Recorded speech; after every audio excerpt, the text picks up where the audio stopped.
Ferdinand Martin G. Rumualdez will address the body.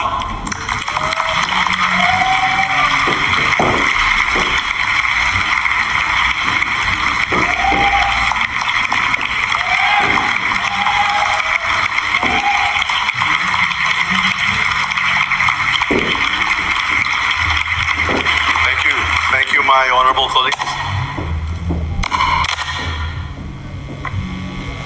Distinguished deputy speakers, the majority leader, the minority leader, esteemed colleagues, honored guests, my fellow beloved Filipinos, today we assemble not merely to open another session of Congress, but to recommit ourselves to profound trust placed in us by the Filipino people.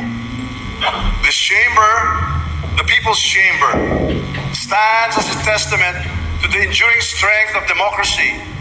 Within these walls, we do not simply draft laws, we give life to the aspirations of a nation, and we shape the destiny of generations yet unborn.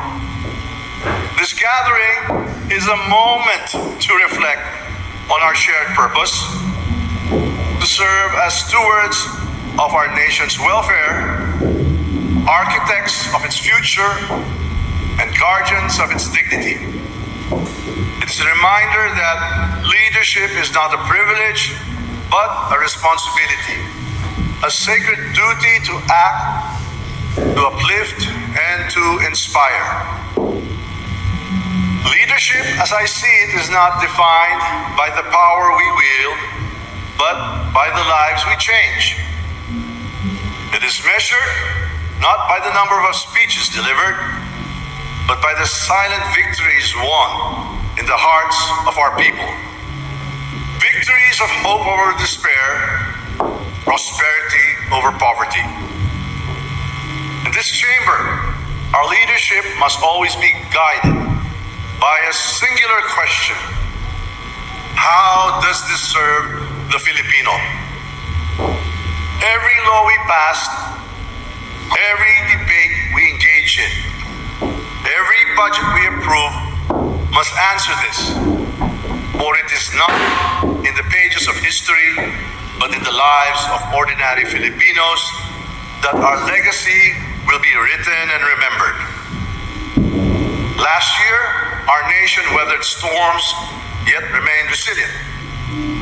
While the final growth domestic product figures for 2024 are still awaited, early projections indicate a solid growth rate in the range of 5.9% to 6.5%, despite the challenges brought about by a series of typhoons and global economic uncertainties.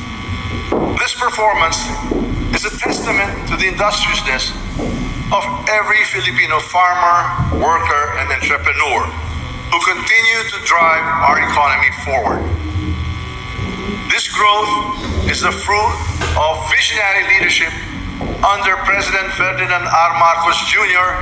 and his transformative Build Better, More infrastructure program, which injected over 1.2 trillion pesos into projects that now connect dreams to opportunities across the archipelago.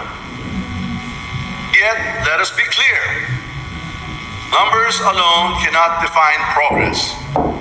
Progress is meaningful only if it uplifts the lives of our people. Para saan ang pag-unlad kung hindi makikinabang ang ordinaryong Pilipino? While economic growth brought pride, inflation remained a challenge. And thanks to the decisive action, inflation eased to 4.9%, but the burden remains heavy for many families.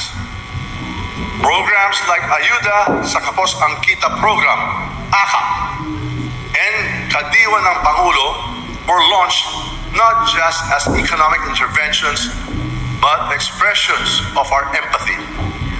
Governance, after all, must be both strategic and compassionate. Good governance demands transparency and accountability. This chamber is the vanguard of that principle. In the coming weeks, we will hold oversight hearings to ensure that people's money serves the people's needs. We will investigate the smuggling and hoarding that undermine our farmers and inflate food prices. We will probe 206 billion pesos in disallowed expenditures by the National Grid Corporation of the Philippines, ensuring energy reforms that lower electricity costs. We will demand answers for the 11.18 billion pesos worth of expired medicines and underutilized PhilHealth funds, an affront to every Filipino who struggles for access to healthcare. And we will scrutinize the alleged misuse of confidential funds, for no peso must go unaccounted for. Let this be our promise. Public trust is sacred, and this House will never betray it. Ang mga umatake sa atin para tumigil tayo sa mga investigasyon, may mensahe tayo sa kanila. Itutuloy natin ang trabaho na inaatang sa atin ng mamamayan. Hindi tayo atras sa anumang laban para sa bayan.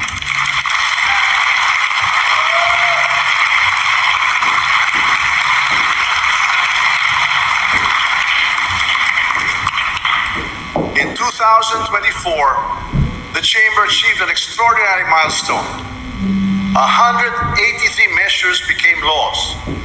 But true success lies not in the quantity of laws passed, but in their quality, how they change lives.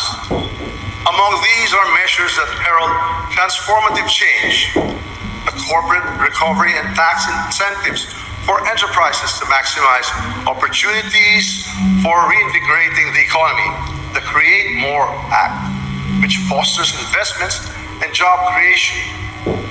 The Self-Reliant Defense Posture Act, strengthening our national security while creating skilled jobs. The Anti-Agricultural Economic Sabotage Act, targeting the scourge of smuggling and profiteering in agriculture. The Philippine Archipelago Sea Lanes Act and the Philippines Maritime Zones Act, asserting sovereignty while promoting the maritime economy. The Academic Recovery and Accessible Learning Act, the ADAL Act, bridging educational gaps for our youth. These are not just policies, they are commitments to a better, fairer, and stronger nation. Our nation is no longer a quiet observer. In the global arena, it is a leader.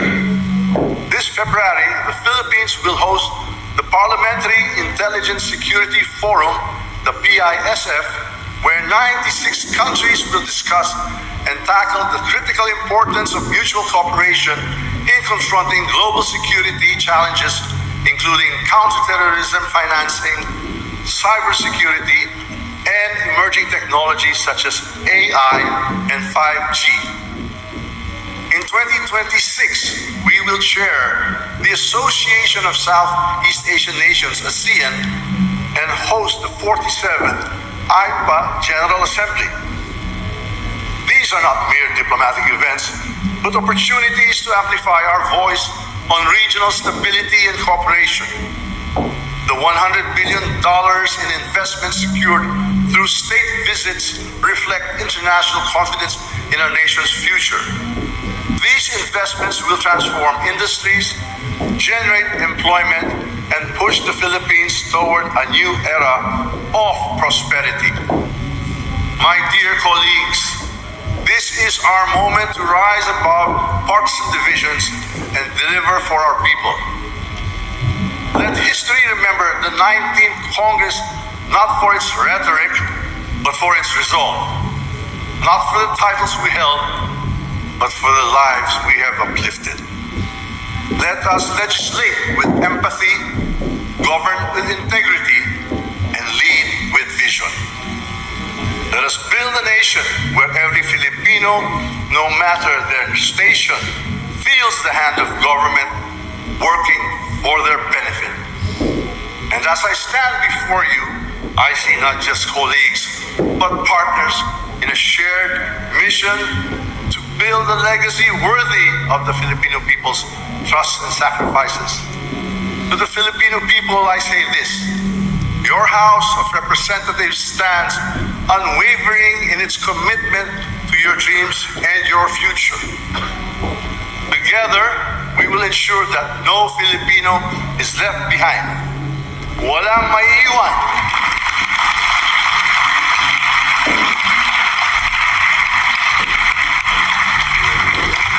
Sama-sama nating itutulak ang batas ng makaangat sa buhay ng bawat Pilipino.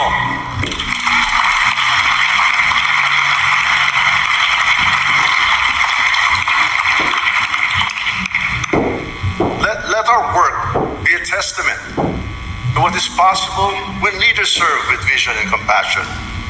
Let this Congress be a shining example for generations to come.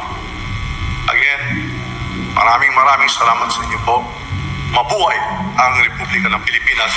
Mabuhay ang Sambayanang Pilipinas.